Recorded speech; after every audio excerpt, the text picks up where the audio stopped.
Assalamualaikum, what's up and welcome back to another video. I hope you're all doing well, fantastic and fabulous. If you're new here on my YouTube channel, my name is Umar Hassan. I'm doing Master of Business Analytics in Australia. If you have any questions regarding Australian student visa, immigration, work visa, anything, you can ask me in a comment. I'll try to answer your question as soon as possible. Before start the actual video, I just want to let you know about my audience. 90% of my audience didn't subscribe my channel, and just 10% of my audience subscribe my channel. If you subscribe my channel, I got a motivation and I'll try to make better and the productive content for you guys. So don't waste any time, let's get started actual topic. इस video में हम बात करेंगे कि Australia में आने के बाद आपको जो है, या ऑस्ट्रेलिया में आने के बाद, या ऑस्ट्रेलिया में जब आने से पहले आप ये सोच रहे हैं कि ऑस्ट्रेलिया में आने के बाद आपके पास प्रोज एंड कॉन्स क्या हैं. तो सबसे पहले हम बात करते हैं प्रोज की, फिर बात करेंगे हम कॉन्स की, क्योंकि इंसान की ये फितरत ये है कि ये ह्यूमन स्कॉलर ये है कि इंसान पहले फ़ायदे के बारे में सोचता है, फिर नुकसान के बारे में सोचता है. तो हम सबसे पहले हम बात करते हैं आपके फ़ायदे के लिए. सबसे पहले आपका जो प्रोज है, जो सबसे पहला आपका बेनिफिट है, वो क्वालिटी ऑफ एजुकेशन. अगर आप ऑस्ट्रेलिया के अंदर आ रहे हैं नर्सिंग के लिए, डॉक्टर्स के लिए, इंजीनियरिंग के लिए, मास्टर्स के लिए आ रहे हैं, बैचलर्स के लिए आ रहे हैं, किसी भी डिप्लोमा डिग्री या किसी ट्रेड कोर्सेज में या वोकेशनल एजुकेशन के लिए आ रहे हैं, किसी भी एजुकेशन के लिए आ रहे हैं, तो आपको जो एजुकेशन है वो क्वालिटी मिलेगी. उसके अंदर आपको सब प्रोडक्टिव काम मिलेगा, कोई भी आपको हैंगे पैंगी नहीं मिलेगी. तो सबसे ये इम्पोर्टेंट है आप क्वालिटी ऑफ एजुकेशन. आप जब यहाँ पे मास्टर या बैचलर करते हैं तो आप जो भी चीज़ें सीखते हैं वो प्रॉपर सीखते हैं. मतलब लर्निंग आपका जो है वो कॉन्सेप्ट क्लियर होते हैं आपके. तो ये यहाँ के ऑस्ट्रेलिया की जो क्वालिटी एजुकेशन के, वो एजुकेशन की क्वालिटी के ऊपर कोई कंप्रोमाइज़ नहीं करते. तो जैसे मैं मास्टर्स में आया हूँ, मास्टर ऑफ बिजनेस एनालिटिक्स कर रहा हूँ, तो इसके अंदर भी जितने भी एनालिटिक्स का टूल हैं, जितने भी एनालिटिकल्स फैक्टर्स, जितने भी ईच एंड एवरीथिंग, जितने भी स्किल्स हैं, वो मैं ऑलरेडी लर्निंग कर रहा हूँ. जैसे पावर BI, डेटा विजुअलाइजेशन, ये सारी जो डेटा के रिलेटेड जितनी भी चीज़ें, तो मुझे इतना श्योरिटी नहीं थी कि मैं ये डिग्री कंप्लीट कर पाऊँगा, लेकिन अल्हम्दुलिल्लाह कि ये डिग्री बहुत अच्छी चल रही है और मैं बहुत चीज़ें लर्न कर रहा हूँ. तो ये quality of education is very important. तो जो सेकंड पे जो मैं बात कर रहा हूँ वो वर्क अपॉर्चुनिटी की. Work opportunity is very important.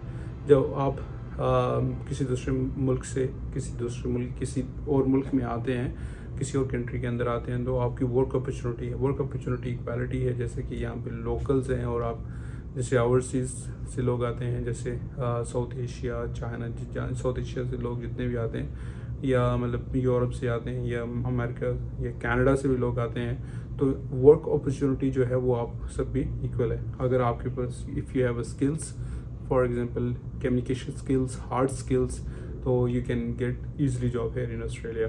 तो वर्क अपॉर्चुनिटी जो है वो इक्वालिटी है. तो ये बड़ा ही मैटर करता है कि किसी भी मुल्क में आप जा रहे हैं तो वहाँ पे जो वर्क अपॉर्चुनिटी है वो आपके सबके लिए बराबर हो. तो वर्क अपॉर्चुनिटी यहाँ पे सबके लिए इक्वल है. जो तीसरे नंबर पे जो हम जिसमें बारे में बात करते हैं वो कल्चर डाइवर्सिफिकेशन, कल्चर डाइवर्सिटी के बारे में बात करते हैं. कल्चर डाइवर्सिफिकेशन ये है कि यहाँ पे जो ऑस्ट्रेलिया के अंदर जो है वो तकरीबन 60 से 80 लाख जो है वो इमिग्रेंट्स हैं. तो वो दुनिया के हर कोने से मतलब जो है वो लोग आए हैं. तो आप कल्चर सीखते हो, आप मतलब डिफरेंट कुजीन ट्राई करते हो, फूड ट्राई करते हो. डाइवर्सिफिकेशन में आपके पास आ जाता है फूड, आ जाता है आप डिफरेंट जो इवेंट्स हैं वो ट्राई करते हो, म्यूज़िक इवेंट्स ट्राई करते हो. तो यहाँ पे कल्चर डाइवर्सिफिकेशन बहुत ज़्यादा है. तो दुनिया के हर मुल्क से आपको यहाँ पे बंदा मिलेगा. तो ये कल्चर डाइवर्सिफिकेशन से आप बहुत ज़्यादा लर्निंग करते हो, बहुत चीज़ें नई अडॉप्ट करते हो, क्योंकि डिफरेंट लोगों के डिफरेंट माइंड सेट है. तो आप एक ब्रॉड स्पेक्ट्रम से दुनिया को देखना शुरू करते हो. मैं पर्सनली जो कल्चर डाइवर्सिफिकेशन की वजह से मेरा जो है माइंड बहुत ज़्यादा ब्रॉड हो गया.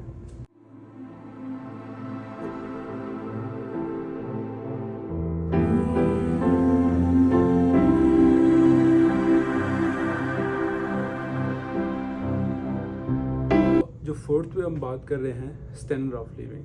जो स्टैंडर्ड ऑफ लिविंग है वो आपका ऑटोमेटिकली जब ऑस्ट्रेलिया के कल्चर के अंदर आप आते हैं तो स्टैंडर्ड ऑफ लिविंग आपका ऑटोमेटिकली बेटर हो जाता है, मतलब अच्छा हो जाता है.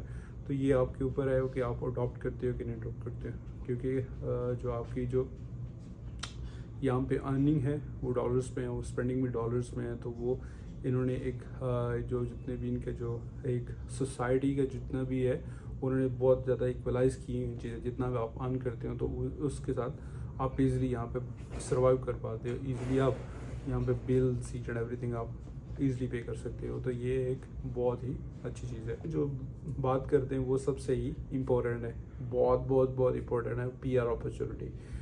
मोस्ट ऑफ द स्टूडेंट्स जो ऑस्ट्रेलिया के अंदर आते हैं उनका जो अल्टीमेट गोल यही होता है कि सेटलमेंट हो जाए, PR के कोई कुछ ना हो जाए, मतलब सेटलमेंट हो जाए, वापस कोई भी नहीं जाना चाहता। PR परमानेंट रेजिडेंट को बोलते हैं।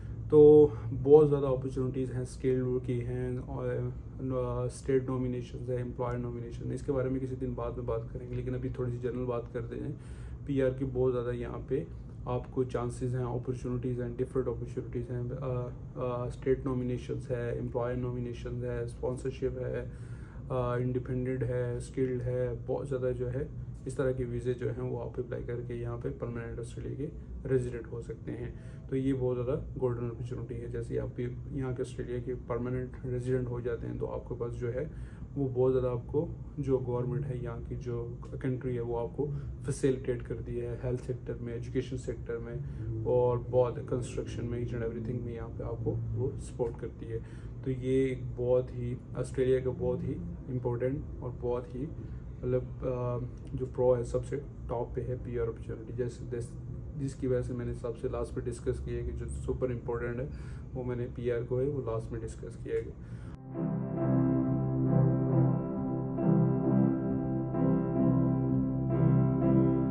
फिर सबसे पहले हम बात करते हैं कॉन्स की।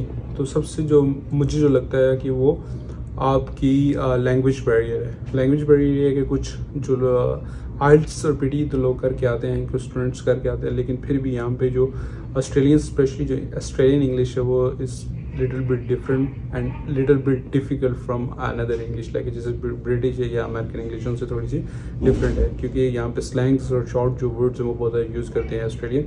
तो आपको लोकल्स को अंडरस्टैंड करना थोड़ा it's quite difficult and different.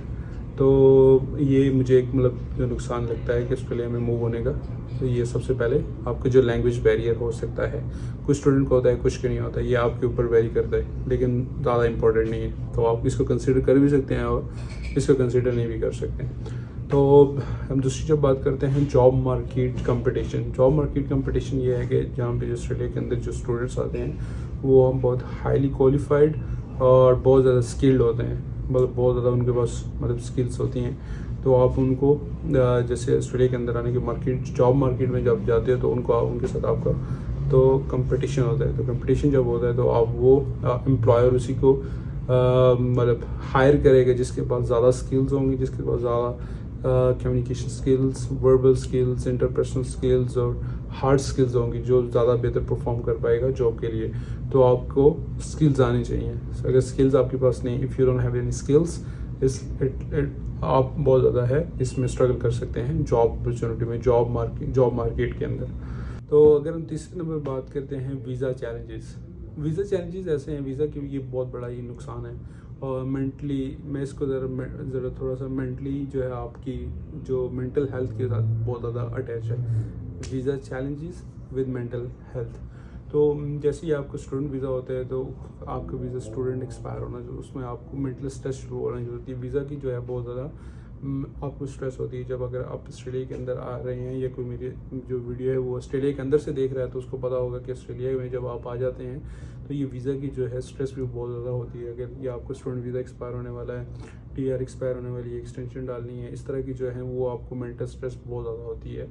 तो ये भी मतलब इम्पोर्टेंट पॉइंट है, इसको भी आप कंसिडर कर सकते हैं और अगर नहीं भी कर सकते तो ये आपके ऊपर है। सबसे हम जो लास्ट में बात करेंगे हाई कॉस्ट ऑफ लिविंग, ये जो है सुपर इम्पोर्टेंट। जैसे इसी दैट्स वाई मैं इसको सबसे लास्ट पे डिस्कस कर रहा हूँ कि हाई कॉस्ट ऑफ लिविंग जो है ऑस्ट्रेलिया का बहुत ज़्यादा है। जैसे आप डॉलर्स में अर्निंग करते हैं, स्पेंडिंग भी डॉलर्स में करते हैं, तो यहाँ पे टैक्सेस बहुत ज़्यादा हैं। जैसे आप अर्निंग कर रहे हो तो ऑस्ट्रेलिया के अंदर जो टैक्सेस बहुत ज़्यादा हैं, मतलब आपको मतलब 30 से लेकर 47% तक का आपको सारा टैक्स आपको चला जाता है, क्योंकि आपकी बिल मतलब इलेक्ट्रिसिटी बिल, गैस बिल, वो बहुत ज़्यादा मतलब आपकी टैक्स वो ज़्यादा चीज़ें बहुत ज़्यादा मतलब आपको मतलब saving you can't think about it. Saving बहुत मुश्किल है यहाँ पे ऑस्ट्रेलिया के अंदर और स्टूडेंट लाइफ के अंदर। तो ये कुछ चीज़ें थी जो मतलब मैंने एक स्टूडेंट पर्सपेक्टिव से जो मतलब आपको बताई।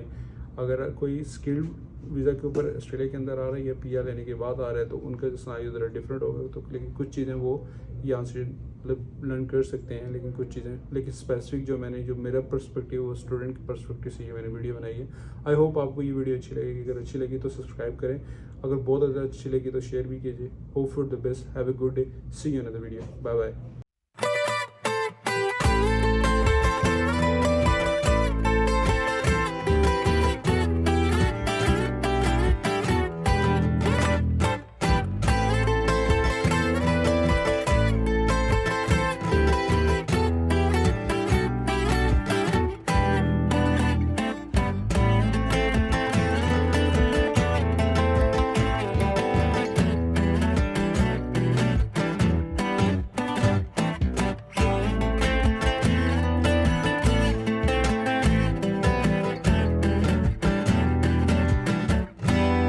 Con esas rolas que hacen